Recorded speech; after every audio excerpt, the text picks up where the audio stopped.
See lugu räägib sellest, mida võib pudeli maha viskamine endaga kaasa tuua.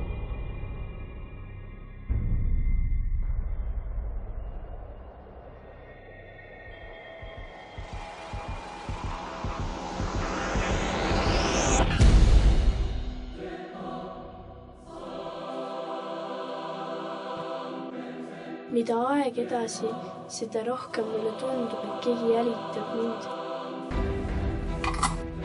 Mis on energia?